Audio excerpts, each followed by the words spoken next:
The Infinix Zero S is one interesting smartphone.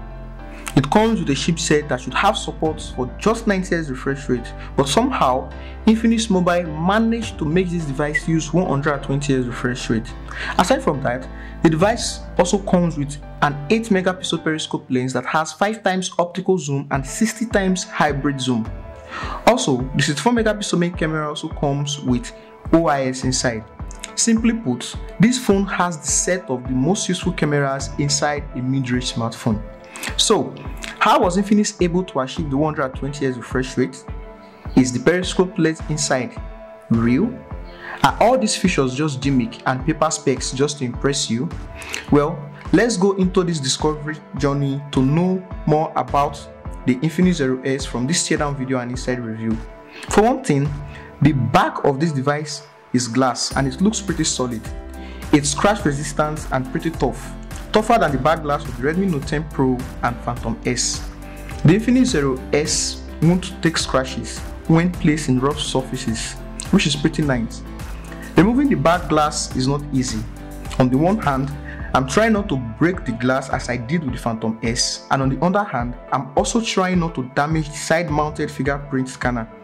After much hitting and pulling, the back glass comes out intact without a single scratch, but I wish I could say that for the side-mounted fingerprint scanner. Now that it's confirmed that I could only save one, I just hope this cut won't affect the power button. Stick around to find out how it plays out. To be honest, the back glass is really solid. A few knocks on the rear shows that the glass is built with durability in mind. It does retain lots of fingerprints, but that is something a phone case can solve with ease. It's now time to get inside the device and point out all the claims of Infinix. I hope everything is as they claim it is. Taking out the top covering of the motherboard, one side of it is metal, and this is good as metals are better conductors. I would have loved to tell you more about conductors, but this is not a physics class. You might want to grab a physics textbook for that one. As we get closer to the main component of the smartphone, permits me to take out the damaged flex of the fingerprint scanner. One of the features you won't enjoy most inside this device is the smartphone speaker.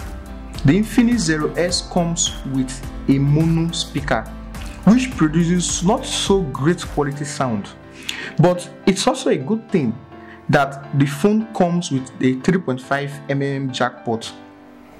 This way, you can plug in a headset and enjoy the sound quality from the speaker. Now, to be honest, I really wish this phone had come with a stereo speaker. It would have been really nice. But since it's a mono speaker, it is what it is. You just have to manage what you are getting from the device.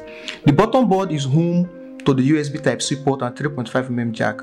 From what I can see here, it has no water protection of any kind. And judging from what you can see right now, from taking out the bottom board, it's best that you keep this device away from water or any liquid as far as possible. But there's just a water indicator in the bottom board just in case you are wondering if your phone comes in contact with water, to signify engineers. You can see that the hose of the USB Type-C port is pretty empty. There's no rubber gasket of any kind. Even that of the 3.5mm jack and the speaker hose are pretty much empty. There's nothing to cover it. Now, before I take out the battery, I want to quickly draw your attention to something that is really interesting in the motherboard. Now, you can see the main motherboard on one side, and you'll notice that at the far left there is also a secondary chip there. Now, the main chip of this device is MediaTek Helio G95, but Infinix has included the MediaTek Mirror Vision as a secondary chip. Don't worry, I'll explain how this whole process works better when I get to the main board and take out the chip from the device. The battery inside this device is the 4500 mAh battery. The Pro version comes with 5000 mAh battery with a 120Hz refresh rate and a big display in the Zero S. I think this battery will drain pretty fast, but the 45W fast charge will go a long way to help you top it up pretty easy. Now, beneath the battery there is a copper vapor chamber that absorbs heat. The vapor chamber takes heat from the battery and passes it through the screen and dissipates it out, which is pretty nice. It keeps the battery cool for a very long time. This way the battery won't overheat and the device won't overheat even when you are playing games and charging the device at the same time. That is pretty nice if you ask me. Now it's time to get to see all the innovation done by Infinix inside the main board. Aside from the good cooling system of the processors, one important thing I want to point out, or our point of focus, will be the cameras of the Infinix Zero S. Infinix has done well with the cameras of this device. Now the main camera of this device is 64 megapixel main sensor.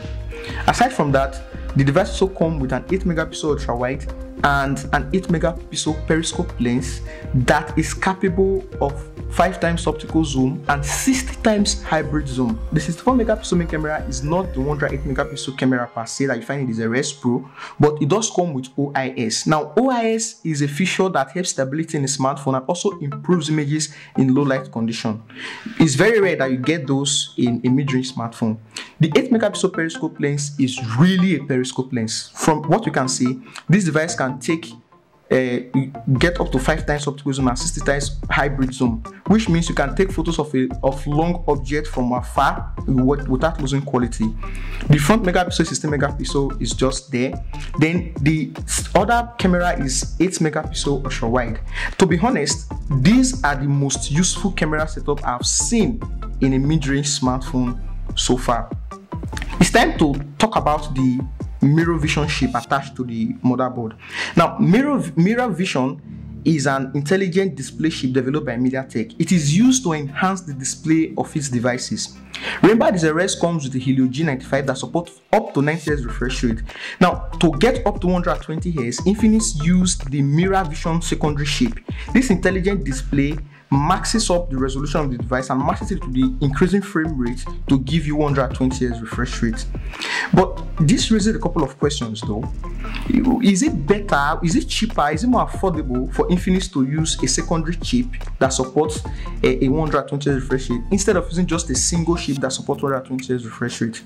Well, I won't lie, overall I'm impressed with what Infinix has done with the phone. So be it a secondary chip or not, the device supports 120 Hz refresh rate, and at this point I might just want to call this phone a premium mid-range smartphone.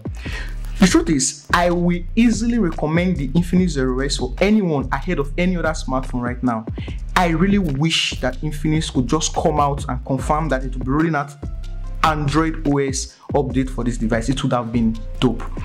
The periscope lens inside the device is confirmed. The 64 megapixel camera with OIS is confirmed. The secondary chip mirror vision MediaTek intelligent chip is confirmed. And this device is easily one of the best you can get at this price. Alright, it's me, the Inside Man. Don't forget to hit the subscribe button and turn on post notifications. I'll see you guys in the next one. Bye for now.